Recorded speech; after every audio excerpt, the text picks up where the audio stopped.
Good day, I am Aira Lopez of BSN23 and today I will be performing the return demonstration for the procedure of oxygen therapy. So the purpose of this procedure is to relieve respiratory distress and then to facilitate tissue oxygenation.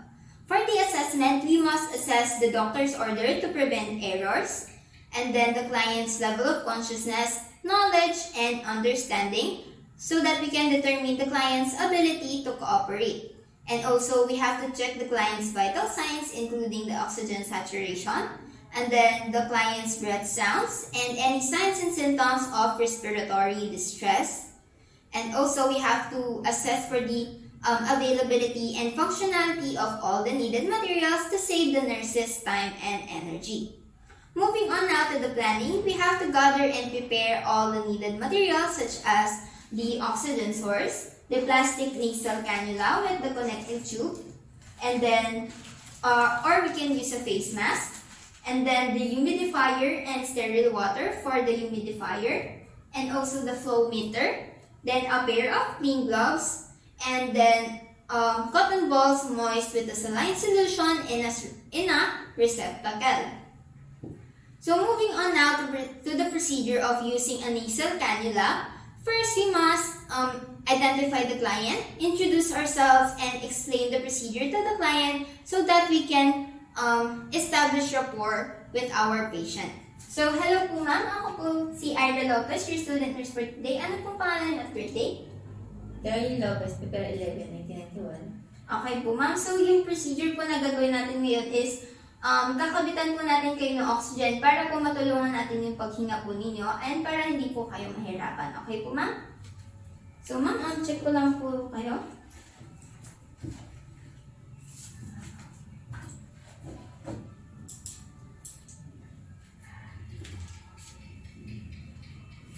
Check ko lang po yung likod niyo, ma'am.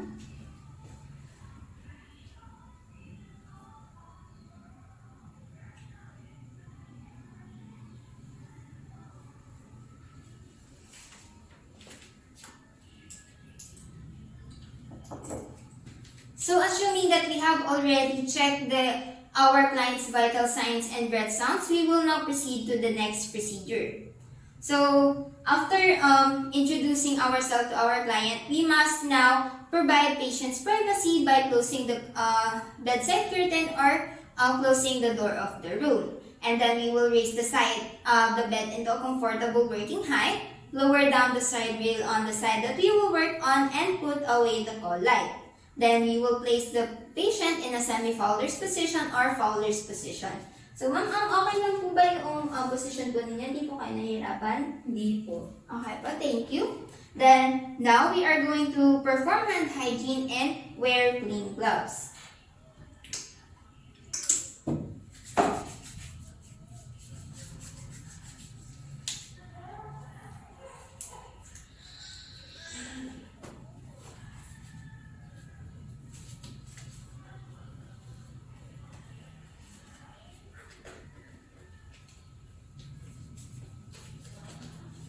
So after this, we will clean the nostrils of our patient using the moist cotton ball.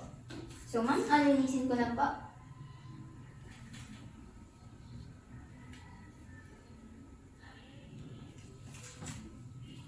So now we are done with the cleaning of the nostrils of our client. So the next procedure is we will attach the nasal cannula to our oxygen source with humidifier.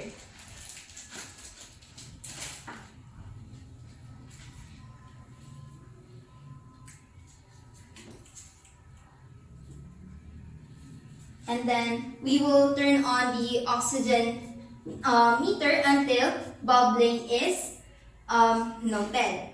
After that, we will regulate the flow meter with the prescribed liter per minute.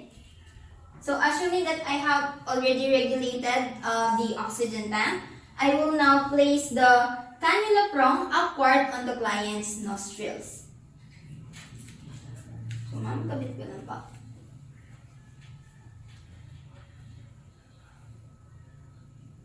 After that, we will slip the tubing around the client's ear and at the chin of our client. So, there we go. After that, we have to stay with the client for the time being so that we can assess the client's response to the treatment. And then we have to remove the cannula every shift or every 4 hours to assess the client's skin.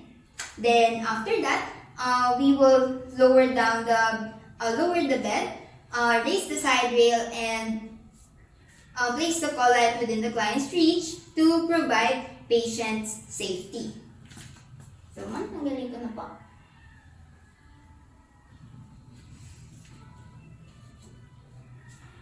So, ma'am, tingnan ko lang po. Okay po, thank you. So, now that we are done using the nasal cannula, we will now proceed to the procedure for using a face mask. So, we just have to repeat the procedures earlier, and then the next step that we will do is to place the face mask on top of the client's mouth, nose, and chin.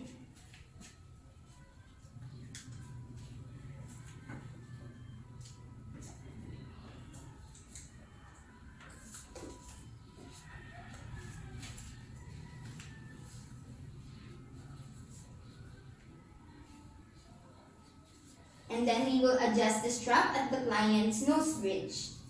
Then this elastic band here will have to go to the back of the head of the client to secure the place of the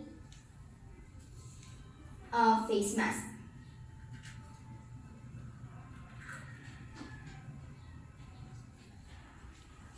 So there we go. Again, after putting on our oxygen, we have to stay with the client for the time being so that we can assess the client's response to the treatment. And then we have to remove the mask every 2 to 4 hours. And then we have to wipe down the accumulated mist. And then we have to wipe the accumulated mist and assess the underlying skin of our client. Tanggalin na po natin.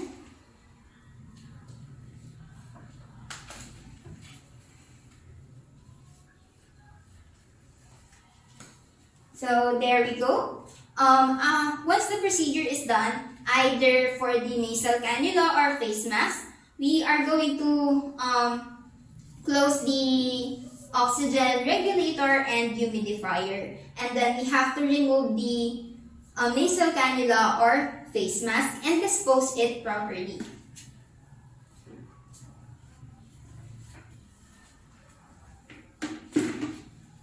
After that, we are going to remove our gloves, discard properly, and perform hand hygiene to prevent the spread of microorganisms. Then for the last procedures, we have to evaluate the client's response to our treatment. Is it effective or not? And then lastly, we have to document the procedure and other significant data on the client's chart to serve as a baseline data for further management. So that concludes my return demonstration for the procedure of oxygen therapy. Thank you.